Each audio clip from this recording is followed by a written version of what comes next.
Hello friends, आपका अपना channel IQpedia में स्वागत है। दोस्तों, आज हम BPSSC के द्वारा एनफोर्समेंट सब इंस्पेक्टर का जो मेंस एग्जाम होगा उसके ऊपर हम बात करेंगे।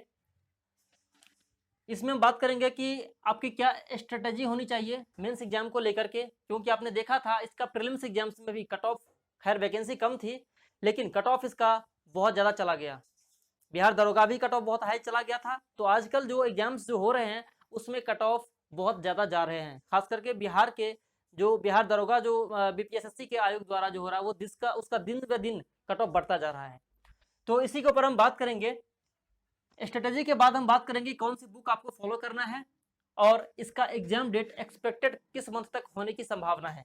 ठीक है, तो आइए स्टार्ट करते हैं। सबसे पहले हम बात करेंगे कि मोस्ट इंपॉर्टेंट जो मोस्ट फोकस करने वाले आपके टॉपिक्स हैं उसके ऊपर, और लेस फोकस कि किस पे आपको कम ध्यान देना है और किस टॉपिक पे आपको ज्यादा ध्यान देना है। दोस्तों, ये जो मैंने कैलकुलेशन किया है डेटा का, ये प्रीवियस एग्जाम्स के बेस पर है। जो अभी तक जो BPSSC आयोग द्वारा जितने भी एग्जाम्स हुआ है, बिहार दरोगा का 2-2 बार एग्जाम्स हो चुका है, जिसका अब एक का तो अभी फाइनल रिजल्ट आने वाला है, और एक 1717 वाले वैकेंसीज के जो एग्जाम्स हो चुके हैं। फिर उसके बाद एक्साइज सब इंस्पेक्टर का PT मेंस हो गया, उसका बात करेंगे। और रेंज ऑफिसर और फॉरेस्ट के एग्जाम्स जो उसके हुए थे उसका रिजल्ट आना बाकी है। तो उसके मतलब बाकी जितने भी एग्जाम्स हुए हैं उन सबको डेटा को कलेक्ट करके मैंने ये एनालाइज किया है और उसके ऊपर मैं आपको बता रहा हूँ। दोस्तों, मैं बात करूंगा मोर इंपॉर्टेंट जो टॉपिक्स आपके हैं उसमें सबसे ज्यादा इंपॉर्टेंट, जैसे कि प्रीलिम्स में आपके करंट अफेयर्स का रोल होता है, वैसे यहाँ पर मेंस के लिए मैथ्स और रीजनिंग का रोल होता है। क्योंकि मैथ्स के रीजनिंग के लगभग 25 से 30 क्वेश्चंस आपके एग्जाम्स में पूछे जाते हैं। आप प्रीवियस एग्जाम्स के पेपर को देखें तो आपको उसमें लगभग 25 से 30 क्वेश्चंस आपको देखने को मिल जाएंगे।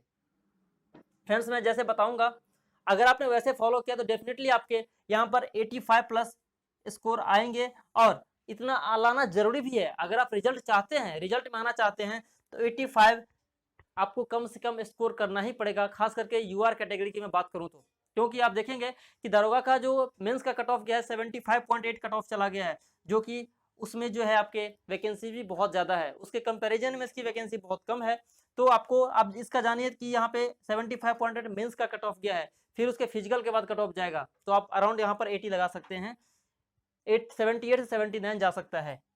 तो इसलिए इसके लिए ये आपको बहुत जरूरी है 85 प्लस स्कोर करना। तो आइए बात करते हैं। तो मैथ रीजनिंग के लिए 25 से 30 क्वेश्चन बहुत ज्यादा इंपॉर्टेंट है, और इसे आप स्कोर करने के लिए अभी से 50-50 क्वेश्चन रहते हैं। 50% क्वेश्चन मैथ के, मान लो अगर 25 क्वेश्चन पूछेंगे तो 12 से 13 क्वेश्चन मैथ्स के और 12 से 13 क्वेश्चन आपके रीजनिंग के आएंगे। तो आप उसको बहुत अच्छे से टैकल कीजिए, जैसे कि आपने प्रीलिम्स में करंट अफेयर्स के लिए किया था, वैसे ही यहाँ पर मैथ्स के और रीजनिंग के लिए कीजिए।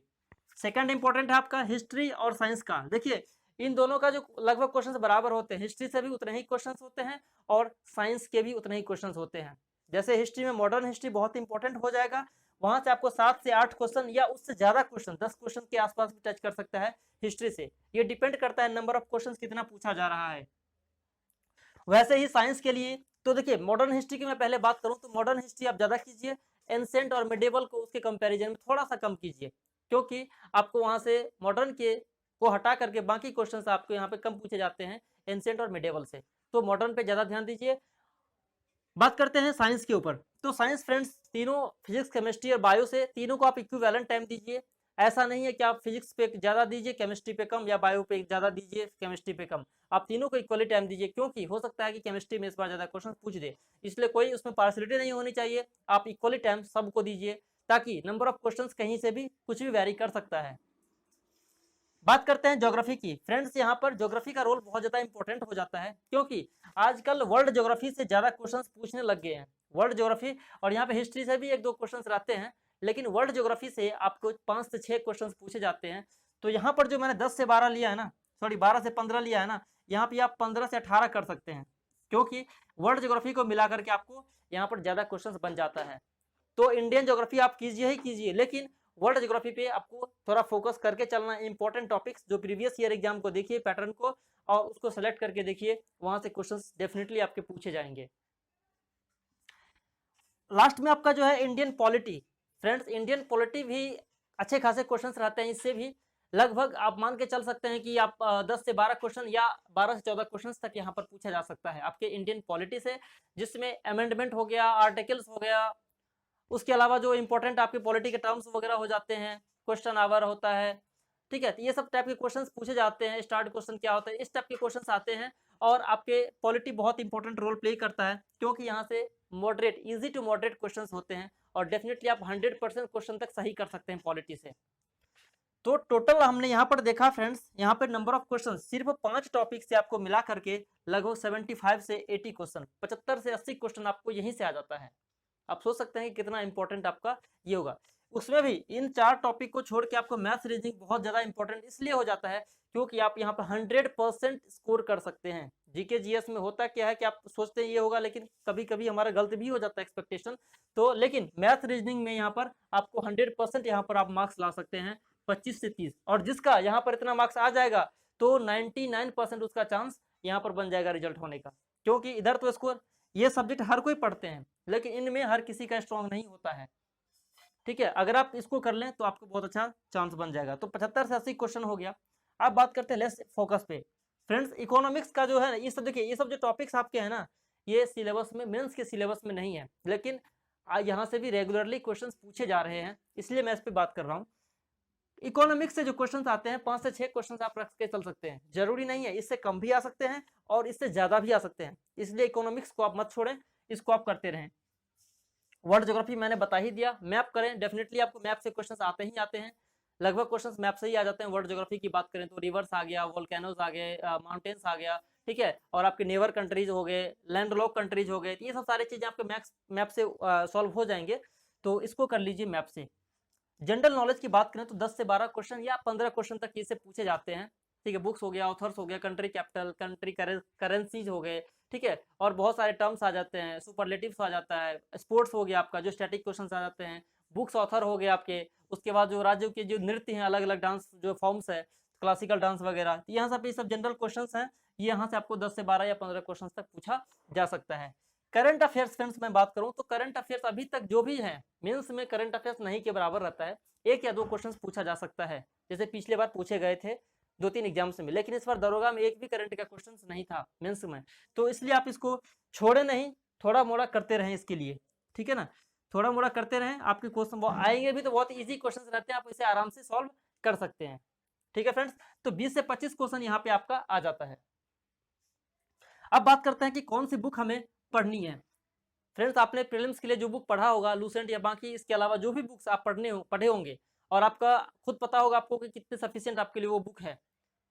मैं बात करूंगा कि आप जो बुक पढ़ रहे हैं उसको पढ़िए। अगर आप लूसेंट पढ़ रहे हैं तो मैं लूसेंट की मैं बात करूंगा, तो आप उसको छोड़े मत, लूसेंट बहुत ज्यादा इंपॉर्टेंट है, और यहाँ पे आपको 60 to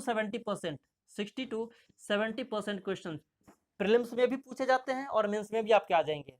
लेकिन क्या लूसेंट सफिशिएंट है आज के टाइम मेंस के एग्जाम्स के लिए? तो मैं बात करूंगा कि लूसेंट तो आपको छोड़ना नहीं है, लेकिन आप 100% लूसेंट के अलावा कुछ दूसरे बुक पे भी ध्यान दीजिए, सिर्फ लूसेंट को ही मत कीजिए, क्योंकि प्रीलिम्स में तो चलो ठीक है, लेकिन मेंस में क्या होता है, कुछ क्वेश्चंस अच्छे लेवल के पूछते हैं जो कि आपके लूसेंट में कवर्ड नहीं है। तो इसलिए इसके अलावा हर टॉपिक के आपके जो इंपॉर्टेंट है कुछ सिलेक्टेड बुक्स होंगे, आप अगर पढ़े होंगे, या फिर मैं बात करूं घटना चक्र की, लोग बहुत बात करते हैं कि घटना चक्र कितना हेल्पफुल रहेगा हमारे लिए, जो सब्जेक्ट वाइज अलग अलग आता है, तो मैं बात करूंगा आपने घटना चक्र अगर पढ़ना है तो बहुत ज्यादा इंपॉर्टेंट हो जाएगा आपके लिए घटना चक्र। अगर आपने उसको कर लिया ठीक से तो एक भी क्वेश्चन आपको बाहर नहीं जाएंगे घटना चक्र के, जो चैप्टर वाइज अलग, सब्जेक्ट वाइज जो अलग अलग आते हैं, तो उसको कर लीजिए, आपको कहीं से क्वेश्चन नहीं छूटेगा। स्पेशली मैं ज्योग्राफी की अगर मैं बात करूं तो ज्योग्राफी का महेश कुमार वर्णवाल सर की जो बुक आती है उसको कर लें, इंडियन ज्योग्राफी खास करके, और वर्ल्ड ज्योग्राफी का कुछ इंपॉर्टेंट पॉइंट्स जो टॉपिक्स हैं वो आपको दिख जाएंगे, उसमें बॉक्स वगैरह बना करके दिए रहते हैं, वहां से कर लेंगे, आपको आ जाएंगे क्वेश्चन। लेकिन घटना चक्र कर लेंगे तो इसको भी करने की जरूरत नहीं होगी, क्योंकि वहां से क्वेश्चन आ जाएंगे आपके। अगर मैं साइंस की बात करूं तो जो लूसेंट की जो जनरल नॉलेज वाली साइंस है ना, पीछे में जो कॉमन बुक आती है उसमें पूरा फैक्चुअल है, उसमें बहुत ज्यादा कलेक्शन अच्छा नहीं है, क्वेश्चन आप कर लेंगे वहां से, लेकिन पूरा सफिशिएंट आप अंदर से स्ट्रांग नहीं रहेंगे। तो मैं बात करूंगा कि लूसेंट का जो जनरल साइंस की अलग बुक आती है जो स्पेशली साइंस के लिए होता है, उसको कीजिए, वहां से आपको क्वेश्चन फिर छूटेगा नहीं। थोड़ा टाइम लगेगा उसको कवर करने में, लेकिन आप अपने आप को 100% सिक्योर फील करेंगे साइंस के लिए, ठीक है। तो बस ये सब बुक्स है। आपका हो गया मैथ्स रीजनिंग, तो आप किसी भी प्रैक्टिस करते रहें, उससे कोई ऐसा नहीं, इंपॉर्टेंट टॉपिक्स आप सेलेक्ट कर लें प्रीवियस ईयर के बेस पर, मैथ्स रीजनिंग कर लीजिए, जैसे रेलवे का या एसएससी का भी आता है, उससे भी चल जाएगा आपका काम। ठीक है, बहुत सिंपल क्वेश्चंस रहता है, आप आराम से नहीं भी करके जाएंगे रीजनिंग तो आप 50 मतलब 10 से 12 आता है तो उसमें 1 या 2 आपको मुश्किल से छूटेगा, नहीं तो लगभग क्वेश्चंस आपसे बन जाएंगे। मैथ्स भी इजी रहता है, लेकिन मैं कहूँगा कि प्रैक्टिस करें, इसको खाली मत छोड़ें, क्योंकि बहुत इंपॉर्टेंट सेगमेंट आपका रिजल्ट देने में ये रोल प्ले करेगा। तो बस रही बात इसकी इकोनॉमिक्स की, तो इकोनॉमिक्स में आप जो लूसेंट में जो इकोनॉमिक्स दिया हुआ है सफिशिएंट है, मोर देन सफिशिएंट है, उसको आगे करने की आपको जरूरत नहीं है। वर्ल्ड ज्योग्राफी मैंने बोल ही दिया, घटना चक्र कर लें या बनवाल सर की बुक से कर लें, या लूसेंट आपने किया उसमें सिलेक्शन ठीक ठाक है तो कर सकते हैं, उससे भी चल जाएगा काम आपका। जनरल नॉलेज की मैं बात करूं तो ये आपके लूसेंट के जो बैक साइड में दिया है वो सफिशियंट है, मोर देन सफिशियंट कह सकते हैं आप उसे। ठीक है, जीके का कोई फिक्स एरिया तो है नहीं, लेकिन लगभग क्वेश्चन आपको वहां से कवर हो जाएगा। फ्रेंड्स, मैंने ये बुक लिस्ट देख लिया, और एग्जाम डेट की बात करूं तो अभी तो कोविड का सिचुएशन चल रहा है, ऑफिशियली कोई नोटिफिकेशन नहीं है। बिहार दरोगा का भी जो फाइनल रिजल्ट आने वाला है उसका भी अभी तक कुछ अता पता नहीं है कि क्या होगा, मे एक्सपेक्टेड है, अब लॉकडाउन की सिचुएशन पे डिपेंड करता है कि क्या होगा। ठीक है, लेकिन अनुमानतः यही है कि आपके जुलाई मिड के बाद अगस्त के आसपास आपके एग्जाम्स हो सकते हैं, दरोगा प्रीलिम्स का भी और एनफोर्समेंट सब इंस्पेक्टर के मेंस का भी। ठीक है, तो इस पे आप ध्यान दीजिएगा। आप एग्जाम में आपकी कम से कम मिनिमम आप 2 मंथ लेकर के चल सकते हैं, मैं मिनिमम 2 मंथ की बात कर रहा हूँ, लेकिन उससे ऊपर जाने की संभावना है। आपकी तैयारी इस बीच में बहुत अच्छी हो सकती है। दोस्तों, आई होप कि आप सबको इस वीडियो से हेल्प मिलेगा, इस प्लानिंग को आप कंटिन्यू करें और ऐसे तैयारी करें, आपको डेफिनेटली आपका रिजल्ट होगा। ठीक है दोस्तों, थैंक यू दोस्तों आप सबका इस वीडियो को देखने के लिए। आप यहाँ पे स्क्रीनशॉट ले सकते हैं इसका। थैंक यू, जय हिंद, जय भारत।